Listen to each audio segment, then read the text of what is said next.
Hello everyone, good morning sa inyong lahat and welcome tayo sa ating YouTube channel, Bagong Pilipinas, Old Queen TV. So mga idol, kung kayo ay baguhan pa lang sa aking YouTube channel, kayo po ay nais kong anyayahan, mag-subscribe, paki-like at pakipindot ang notification bell para lagi tayong updated sa ating mga ginagawang video tungkol sa mga lumang barya, no, mga idol. So bago tayo magsimula mga idol, nais ko na kayong pasalamatan ng maraming salamat yung mga lahat ng nag-subscribe at nag-like sa aking YouTube channel at sa panunood. Sana wag tayong magsawa sa pagsuporta sa aking YouTube channel, Bagong Pilipinas, Old Queen TV. Shout out sa inyong lahat, sa lahat ng taga-subaybay sa ating YouTube channel.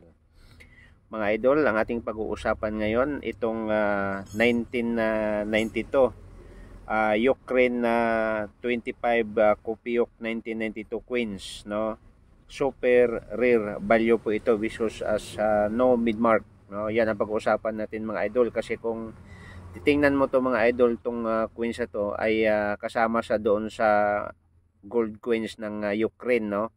So ito po ang titingnan po natin mga idol, kasi ito yung bariyang ito ay medyo mataas po ang value. Baka mayroon kayong ganitong uri ng barya, no, kahit wala tayo sa Ukraine, pero mayroon tayong isang collectible na ganitong uri ng barya mga idol, 1992.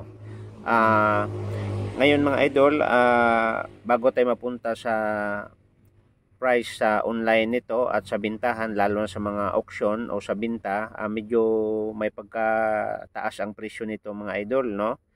Okay, so ang katanungan kung saan siya nanggaling mga idol, ang ating Queens ay Ukraine 25 Kopiyok 1992 Queens, super rare value, no mid-mark, no. So wala itong mid-mark mga idol ang Queens na ito.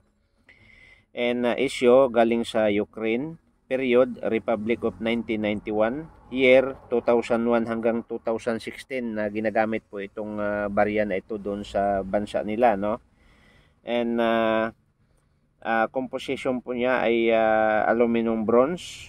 Okay, alam naman natin mga idol ang aluminum, silver and kasama po yan sa composition doon sa ginagawang mga gold bar, no. So alamin po natin.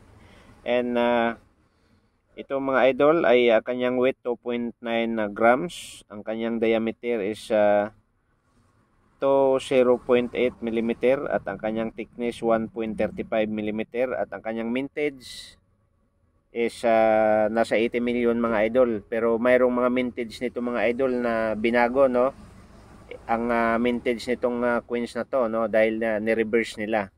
So ngayon mga idol, ang pag-uusapan natin dito, magkano ba ang bilihan nito mga idol dito sa atin sa Pilipinas. So ito mga idol, nakikita ko sa mga online, sa dollars, mayroong bumibili nito mga idol ng 12 pesos to 13 to 9 dollars, no, ang bilihan nito mga idol sa online, no. At mayroong error dito mga idol sa Queens na ito, ay nabinta siya mga idol ng $2,950. So kung equivalent natin mga idol sa ating Philippine money, ang halaga po niya ay umaabot po ng 159,300. So mga idol, baka meron kayong ganitong uri ng barya, no. Paki-check sa inyong mga wallet po diyan. Baka meron kayong ganitong uri ng barya, no. So pakitago at kung makakita kayo ng mga bumibili ng mga coins, no, pwede niyo ibenta. Okay, so yan lang mga idol. Maraming salamat sa lahat ng mga taga-subaybay sa aking YouTube channel, no, Bagong Pilipinas, Old Queen TV. Thank you so much and see you the next video, at huwag kalimutan mag-subscribe mga idol. Maraming salamat and God bless.